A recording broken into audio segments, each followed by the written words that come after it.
Assalamualaikum warahmatullahi wabarakatuh. Kami mahasiswa STIE Latan Samasyiro, Prodi Manajemen. Izin memperkenalkan diri, nama Anita Sriuningsih. Nama Miapti Nuruya. Nama Atia. Di sini kami akan menjelaskan tentang laporan keuangan koperasi. Baik, materi pertama akan dipaparkan oleh Saudari Atia. Oke teman-teman, saya di sini akan membahas tentang laporan keuangan koperasi.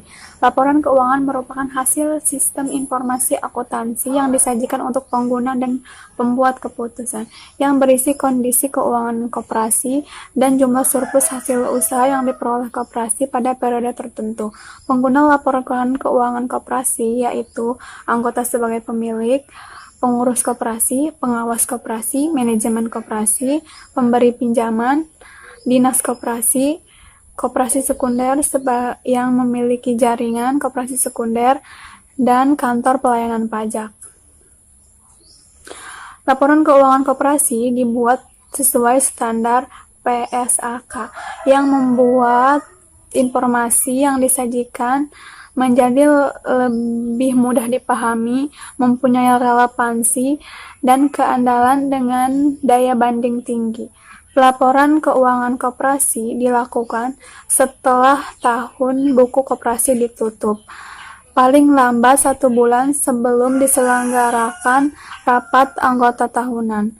Pengurus koperasi menyusun laporan keuangan tahunan yang memuat sekurang-kurangnya 1.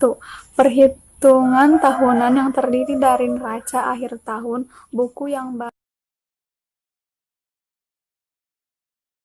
Baiklah teman-teman, melanjutkan yang kedua, materi tentang modal. Modal koperasi ini berasal dari modal sendiri, modal dari lembaga, modal dari pinjaman, dan modal dari surat-surat utang.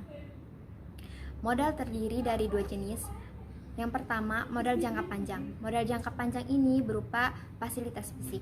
Dan yang kedua, modal jangka pendek. Modal jangka pendek ini lebih kepada kegiatan operasional. Sedangkan sisa hasil usaha yang akan diterima oleh setiap anggotanya akan berbeda-beda, tergantung dari partisipasi modal yang diberikan oleh anggota kepada koperasi di pembentukan awal koperasi.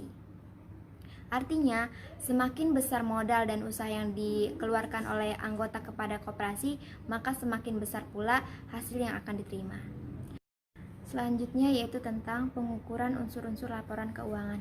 Di pengukuran laporan unsur-unsur keuangan ini yaitu ada 2 jenis. Yang pertama, biaya historis, dan yang kedua yaitu nilai wajar.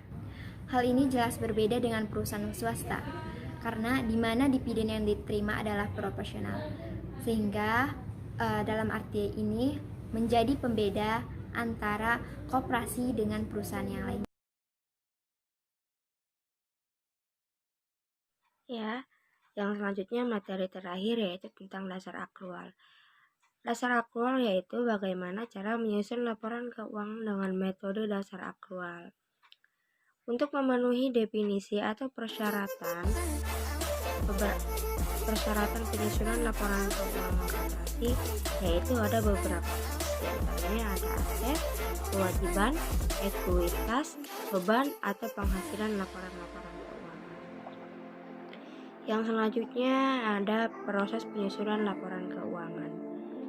Untuk menyusun laporan keuangan koperasi, jadi para anggota koperasi atau pengurus koperasi harus mencatat wajib setelah tahun buku berakhir, pengurus koperasi wajib menyusun laporan keuangan tahunan yang memuat sekurang-kurangnya.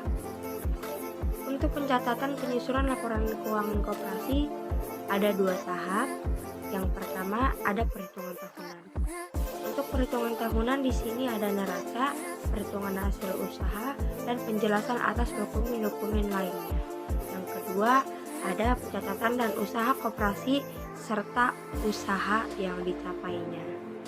Jadi neraca di sini sangat penting. Jadi neraca dan perhitungan ini sangat wajib atau merupakan bagian penting dalam penyusunan laporan keuangan. Adapun pembeda dari perbedaan dalam penyusunan laporan keuangan koperasi ini, yaitu ada perhitungan modal dan perhitungan laba rugi. Dan proses penyusunan laporan keuangan koperasi ini, penyusunan laporan keuangan koperasi ada berbentuk dalam proses akuntansi, yaitu pertama ada pencatatan, yang kedua ada penggolongan, yang ketiga ada peringkatan, yang keempat ada pelaporan, dan yang terakhir analisis data keuangan. Mungkin hanya itu. Baik, itulah tadi pemaparan materi dari kami tentang laporan keuangan koperasi. Sekian dan terima kasih. Wassalamualaikum warahmatullahi wabarakatuh. Thanks for watching.